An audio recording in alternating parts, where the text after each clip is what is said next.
En la tranquila ciudad de Marilia, la paz y la seguridad eran parte de la rutina diaria de sus habitantes.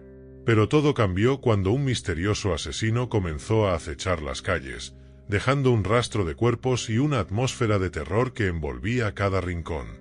Esta es la historia de ese oscuro periodo, una historia de mentes perturbadas y un silencio mortal. Era una noche fría de octubre cuando la primera víctima fue encontrada. Su cuerpo yacía en el parque central, sus ojos abiertos reflejaban el terror que había experimentado en sus últimos momentos. La noticia se esparció rápidamente por Marilia, sembrando el primer germen de miedo en sus ciudadanos. Laura, una joven periodista, fue una de las primeras en llegar a la escena del crimen. Mientras observaba el cuerpo inerte, sintió una presencia escalofriante a sus espaldas, pero al voltear, no vio a nadie.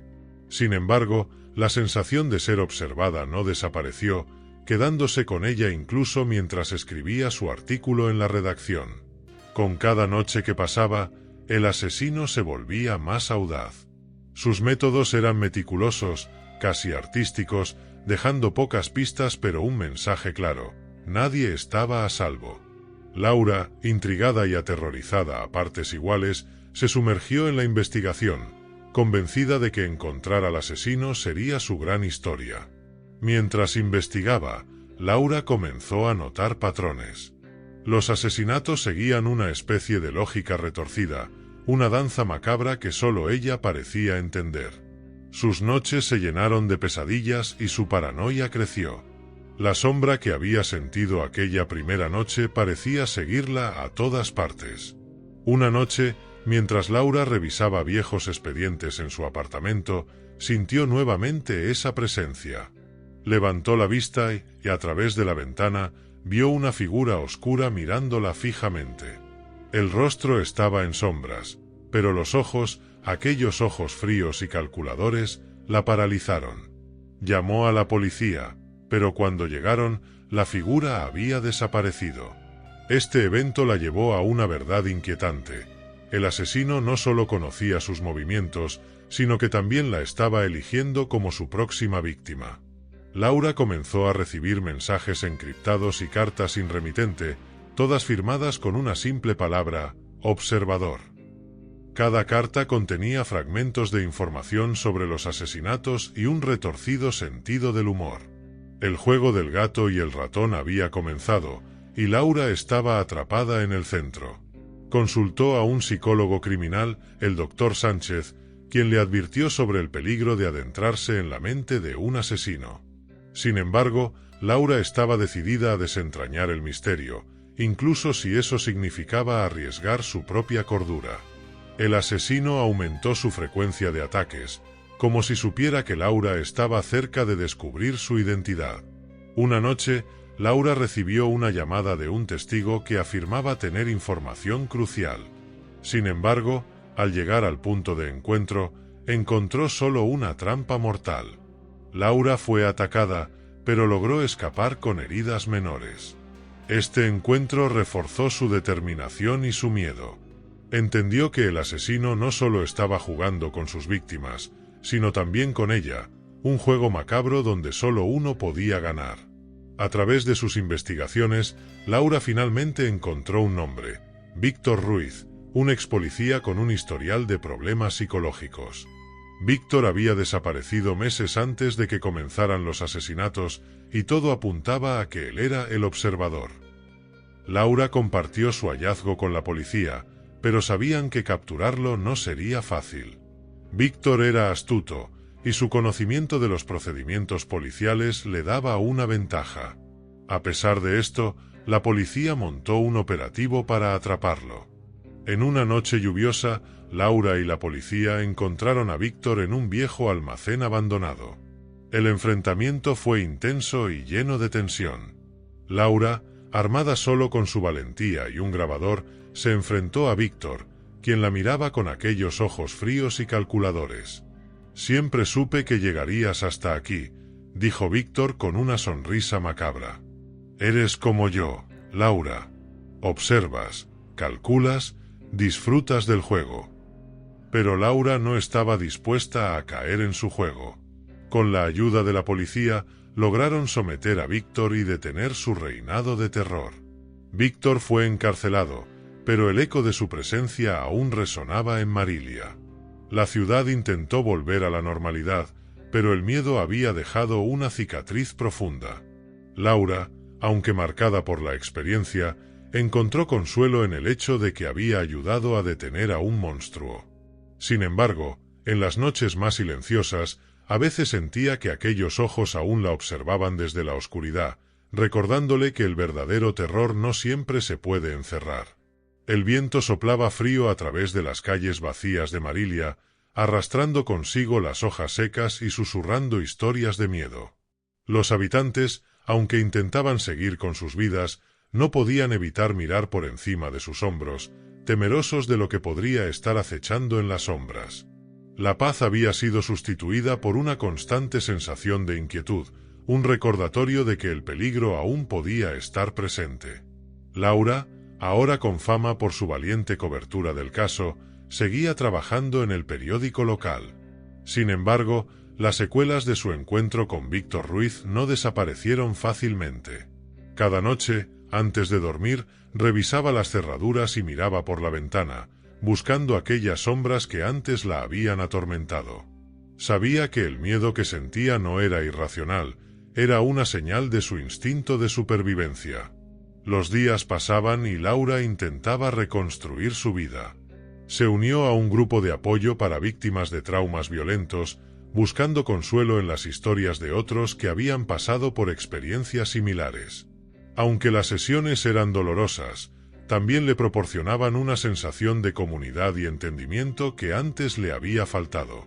Un día, mientras caminaba por las calles de Marilia, Laura sintió nuevamente esa presencia familiar. Su corazón se aceleró y sus manos comenzaron a sudar. Miró a su alrededor, pero no vio a nadie. Sin embargo, no pudo sacudirse la sensación de que estaba siendo observada. Aceleró el paso, intentando racionalizar su miedo como un simple vestigio de su trauma pasado. Esa noche, Laura recibió una llamada en su celular. La pantalla mostraba un número desconocido. Dudó antes de contestar, pero finalmente descolgó. «Hola, Laura», dijo una voz suave y calmada al otro lado de la línea. «Pensaste que todo había terminado, ¿verdad?». El pánico se apoderó de Laura. Reconoció la voz, aunque más suave y calculadora que antes. Era Víctor. «¿Cómo conseguiste este número?», preguntó, tratando de mantener la calma. «Eso no es importante», respondió Víctor. «Lo importante es que el juego aún no ha terminado». Laura sintió un escalofrío recorrer su columna vertebral. Había subestimado a Víctor, creyendo que su captura había puesto fin a su pesadilla. Pero estaba claro que, incluso desde la cárcel, Víctor encontraba formas de atormentarla. Colgó la llamada y contactó a la policía, informándoles de la situación. Aunque prometieron investigar, Laura sabía que no sería fácil. Víctor era un maestro de la manipulación y había demostrado ser capaz de evadir las autoridades antes. Decidida a no ser una víctima indefensa, Laura comenzó a tomar clases de autodefensa y a investigar formas de protegerse mejor. Instaló un sistema de seguridad avanzado en su apartamento y comenzó a llevar un spray de pimienta y una pequeña navaja con ella en todo momento. A medida que los días se convertían en semanas, Laura se dio cuenta de que su vida nunca volvería a ser completamente normal. El miedo se había convertido en una parte de ella, una sombra que la seguía a donde quiera que fuera. Pero en lugar de dejar que la consumiera, decidió usarlo como una fuente de fortaleza. Un mes después de la llamada, Laura recibió una carta en su buzón. No tenía remitente, pero el contenido era inconfundible. «Pronto», decía la nota, escrita con una caligrafía impecable. «Nos veremos pronto». Laura sabía que esto solo podía significar una cosa: Víctor tenía algún plan para escapar de la prisión. Se puso en contacto con el detective encargado del caso, quien le aseguró que estaban tomando todas las medidas posibles para prevenir una fuga. Pero Laura no podía confiar completamente en las promesas de la policía. Había aprendido a confiar en su instinto y en su propia capacidad para protegerse. Una noche, mientras revisaba viejos archivos en su computadora, Laura descubrió algo que la hizo detenerse. Un patrón que no había notado antes en las cartas y mensajes de Víctor. Cada letra contenía pequeñas variaciones en su trazo, casi imperceptibles, que formaban un mensaje oculto. Pasó horas descifrando el código, y lo que descubrió la horrorizó: un plan detallado para su fuga y una lista de futuras víctimas. Laura sabía que tenía que actuar rápido. Se dirigió a la comisaría con la nueva información, esperando que esta vez la policía pudiera adelantarse a Víctor. Los oficiales quedaron impresionados por su descubrimiento y prometieron aumentar la seguridad en torno a Víctor y sus posibles cómplices. Los días siguientes fueron un torbellino de tensión y vigilancia constante. Laura no dormía bien, siempre alerta a cualquier sonido o movimiento extraño. Una noche, mientras revisaba las cámaras de seguridad de su apartamento, vio una figura oscura cerca de la entrada del edificio. Su corazón se aceleró y llamó a la policía de inmediato. Las patrullas llegaron rápidamente, pero no encontraron a nadie. Sin embargo, la figura había dejado una marca en la puerta del apartamento de Laura, un ojo dibujado con tiza blanca, el símbolo que Víctor había usado en sus cartas. Laura comprendió que su tormento no terminaría hasta que Víctor fuera neutralizado de una vez por todas. En los días siguientes, la policía intensificó la vigilancia en torno a la prisión y realizó redadas en varias ubicaciones sospechosas. Finalmente, en una operación conjunta, lograron desmantelar la red de cómplices de Víctor y asegurarse de que su plan de fuga fuera frustrado. Víctor fue trasladado a una prisión de máxima seguridad, donde estaría bajo vigilancia constante. Aunque esto ofreció a Laura un respiro temporal, sabía que siempre tendría que estar alerta. El miedo y la paranoia se habían convertido en parte de su vida, pero también había aprendido a usar estos sentimientos como una fuente de fuerza y determinación. Los meses pasaron y, poco a poco, Laura comenzó a recuperar algo de normalidad. Continuó trabajando como periodista, utilizando su experiencia para ayudar a otros a entender el peligro de los asesinos en serie y la importancia de la seguridad personal. Se convirtió en una figura pública, conocida por su valentía y determinación. A pesar de los desafíos, Laura encontró formas de seguir adelante. Hizo nuevas amistades, se reconectó con su familia y eventualmente encontró el amor. Pero siempre llevaba consigo el recuerdo de aquellos días oscuros, un recordatorio constante de lo frágil que puede ser la paz. En las noches más silenciosas, cuando el viento soplaba a través de las calles vacías de Marilia, Laura aún sentía la presencia de Víctor. Sabía que, aunque estaba encarcelado, su influencia no desaparecería fácilmente. Pero en lugar de dejar que el miedo la controlara, decidió enfrentarlo con coraje y determinación. La historia de Laura se convirtió en una leyenda en Marilia, un testimonio del poder de la resiliencia humana. Aunque el silencio seguía presente, ya no era una fuente de terror, sino un recordatorio de la fortaleza que todos llevamos dentro. Y así, con el tiempo, Marilia comenzó a sanar, sabiendo que siempre habría sombras, pero también luz para enfrentarlas. La ciudad de Marilia, aunque aún marcada por los eventos que la sacudieron, comenzó a encontrar una nueva normalidad. Los habitantes, aunque cautelosos, intentaban retomar sus vidas, conscientes de que la paz que antes daban por sentada era ahora un bien preciado. Laura continuó siendo una voz fuerte y valiente en la comunidad. Sus artículos sobre seguridad y prevención del crimen se volvieron esenciales para los ciudadanos. También colaboró con las autoridades en la creación de programas educativos y talleres de autodefensa, empoderando a otros para que pudieran protegerse mejor. Un año después de la captura de Víctor, Laura organizó una conferencia sobre la resiliencia y el poder de la comunidad en tiempos de crisis. La asistencia fue masiva, y personas de todas partes vinieron a escuchar su historia y aprender de sus experiencias. Laura habló con pasión, recordando no solo el terror que había enfrentado, sino también la fuerza que había encontrado en sí misma y en los demás. Durante la conferencia, Laura presentó a varios sobrevivientes de crímenes violentos que compartieron sus propias historias de lucha y superación. Fue un evento emotivo que dejó una profunda impresión en todos los presentes. La ciudad de Marilia no solo estaba sanando, sino que también se estaba fortaleciendo, convirtiéndose en un faro de esperanza para otros en situaciones similares. Con el tiempo, Laura escribió un libro sobre sus experiencias, detallando los eventos que habían sacudido a Marilia y cómo había enfrentado sus propios demonios. El libro se convirtió en un éxito de ventas, y Laura fue invitada a dar charlas y entrevistas en todo el país. Aunque disfrutaba de la oportunidad de compartir su historia, siempre volvía a Marilia, el lugar que había sido su hogar y su campo de batalla. Laura también encontró tiempo para sí misma, dedicándose a actividades que la ayudaban a relajarse y encontrar paz interior. Redescubrió su amor por la pintura y la jardinería, y estas actividades se convirtieron en una forma de terapia para ella. A través del arte, encontró una manera de expresar las emociones complejas que aún llevaba dentro.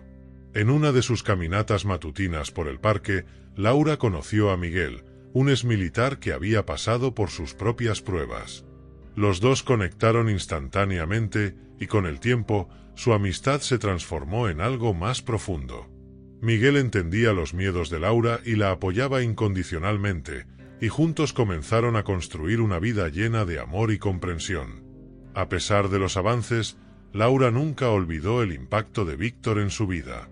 Visitaba regularmente la prisión de máxima seguridad donde él estaba detenido, no para verlo, sino para recordar lo lejos que había llegado. Estas visitas eran una forma de cerrar el círculo, de enfrentarse a su pasado y reafirmar su control sobre su propio destino. En una de estas visitas, Laura fue invitada a hablar con un grupo de prisioneros sobre su experiencia y cómo había encontrado la fuerza para seguir adelante. Aunque estaba nerviosa, aceptó la invitación, creyendo que su historia podría inspirar a otros a cambiar sus vidas. Durante su charla, Laura se encontró cara a cara con Víctor. Los ojos que una vez la habían aterrorizado ahora la miraban con una mezcla de curiosidad y algo que parecía ser respeto. Víctor no habló, pero su presencia era suficiente para recordarle a Laura el poder de la resiliencia y la capacidad humana para superar incluso los mayores horrores. Al final del día, Laura dejó la prisión con una sensación de cierre. Sabía que su vida nunca sería completamente libre de miedo, pero también sabía que tenía la fuerza para enfrentarlo. Su historia era un testimonio de la capacidad humana para resistir y prevalecer, un mensaje de esperanza en medio de la oscuridad. La vida continuó en Marilia, y aunque el recuerdo de Víctor Ruiz nunca se desvaneció por completo, la ciudad aprendió a vivir con su sombra. Laura se convirtió en una figura icónica, no solo por su valentía, sino también por su capacidad para inspirar a otros a enfrentar sus propios miedos. La mirada del silencio, que una vez había sido un símbolo de terror, se transformó en un símbolo de fortaleza y resiliencia.